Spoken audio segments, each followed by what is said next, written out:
Hi, I'm Old Norse specialist Dr. Jackson Crawford. A very complicated and old textual, linguistic, and mythic tapestry lies behind the story that we know today, mostly in the form of Star Wars.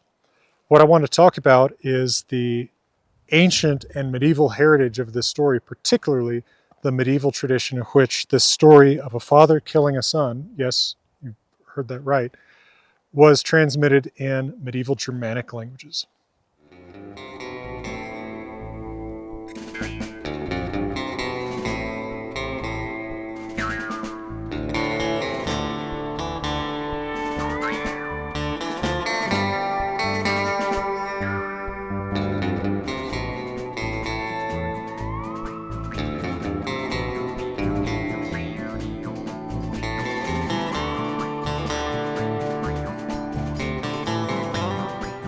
So this classic story of the father who kills the son is best known in medieval times from the Middle High German tradition. There's the Himilgengærelied, the song of the Skywalker.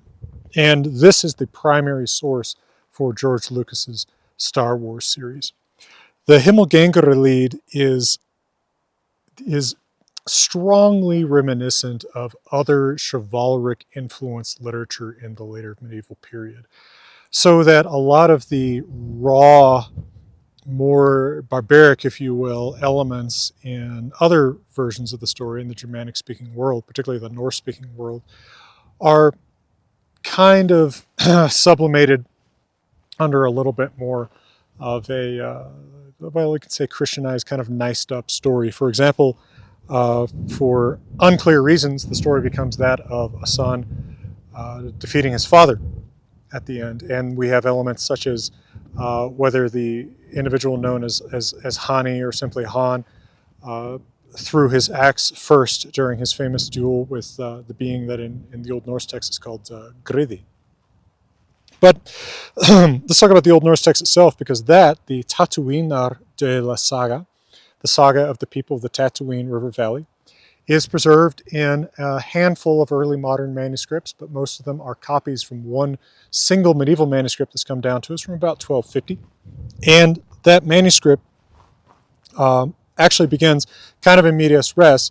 We don't get the earlier generations of the Tatooine dwelling family, but we pick up with the young Anakin, who we also know even in Germanic traditions that don't go into the details about the story.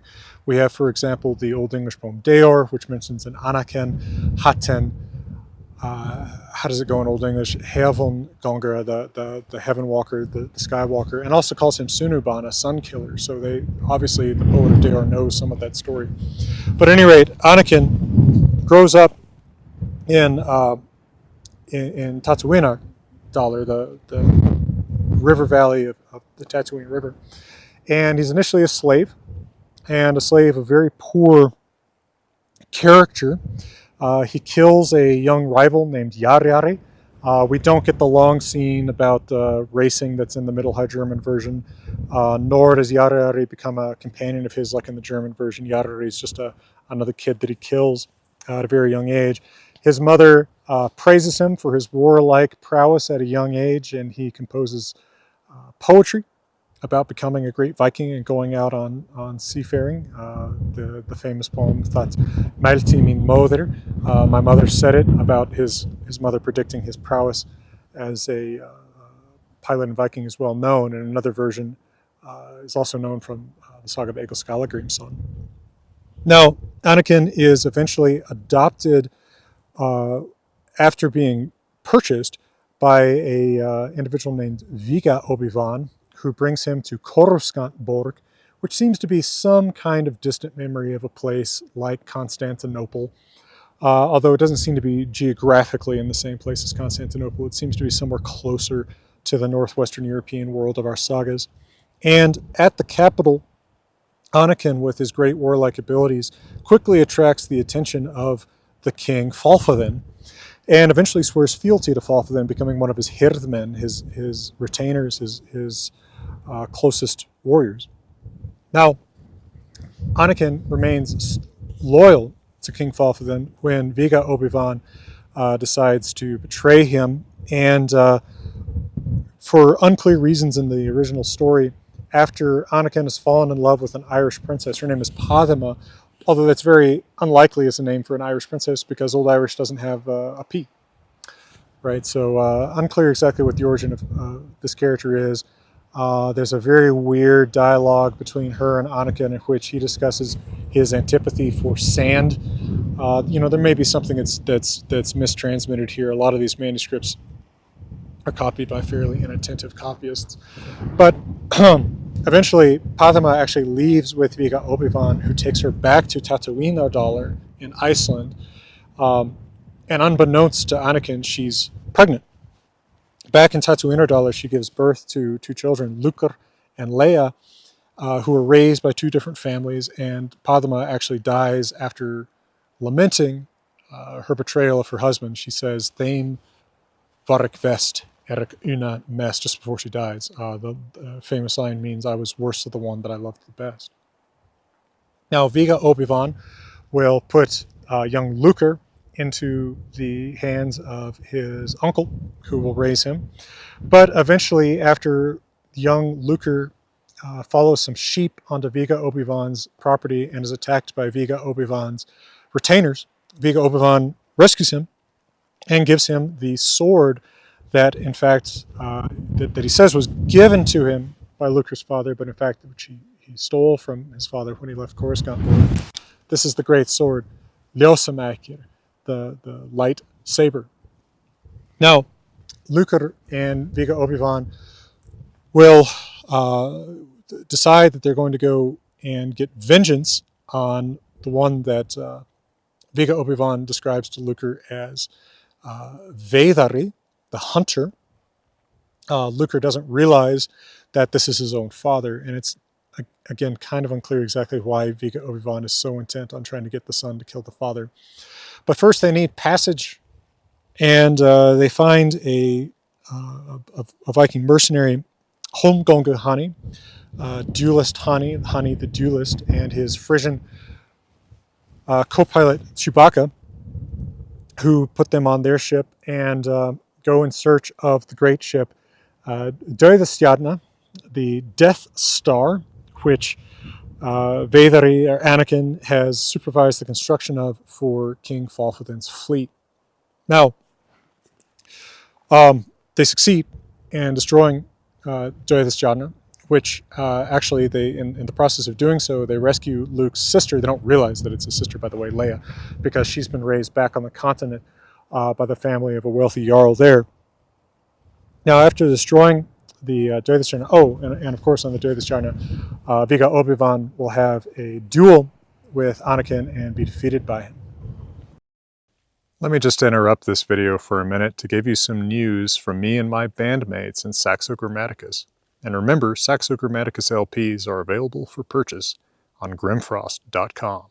What's up, grammar heads? As you know, our new album, Norse It Up, is in stores across the country, and we're starting our Tears of Thor tour tomorrow. We're going to hit your town, no matter where you live in the world, as long as where you live in the world is in the Mountain Time Zone, and it's in a county that hasn't banned me for wearing my plaid shorts. But we've got our mandolin-infused brand of ska rock coming your way.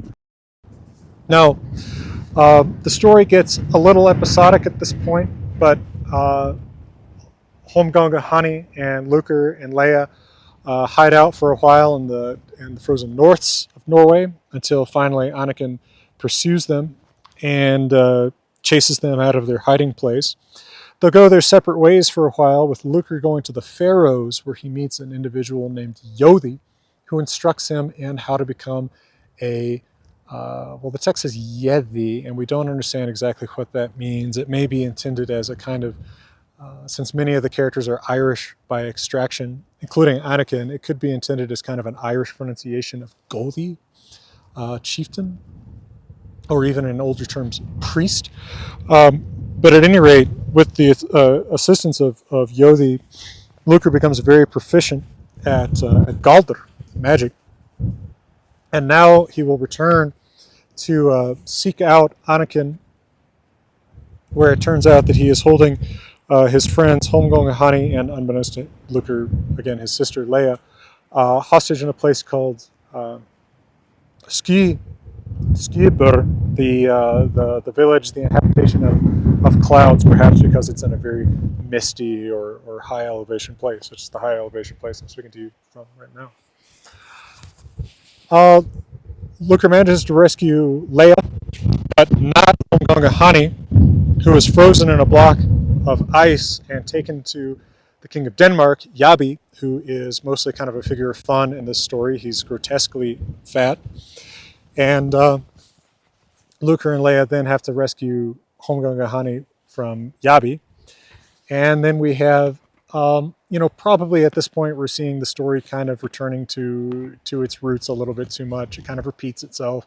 Once again, Anakin is building a ship called Death Star, Tattúínárdøla, and once again they have to try to destroy it. And they seek the help of some Shetlanders who are called Bearnir, and actually literally meaning bears. The saga seems to understand them as literally bears, which is a little bit weird. That's unlikely to be part of the oldest version of the story, but that kind of folklore element, the living bear, we find that in the saga full of Kraki. We find it in later folklore like East of the Sun, West of the Moon. So maybe they are really bears. And they destroy Tattúínárdøla. Finally, this huge ship that can host a crew large enough to raid a whole city. And finally, Luker faces Anakin on the sinking Tattúínárdøla, and Anakin kills his son. And the pathos of the scene is truly remarkable. Now, as I said, the Middle High German version of the story changes a lot. It has Luker kill Anakin. There's a duel early on in the story where Himilgengærelied fights, again, what the Norse text calls Griði. Himilgengærelied throws his axe first in the Norse version, but in the German version, waits for Griði to throw his axe, which is probably them trying to make him more chivalric, a little bit more in the Christian Romantic tradition. But clearly, there are very deep roots to the story. Again, referenced in Old English, told in a Middle High German form and an Old Norse form, and of course, memorably adapted for the screen in a kind of mediocre sci-fi way by George Lucas et al. Beginning in 1977. Well, I hope this has been an interesting review of this for you.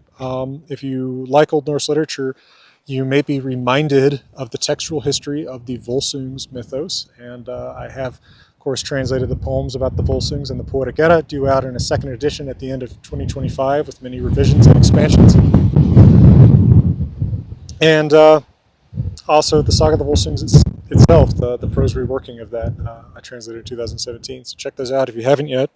Thank you, Patreon, for your support. And for now, from beautiful Colorado in beautiful Jackson County, let me wish you all the best.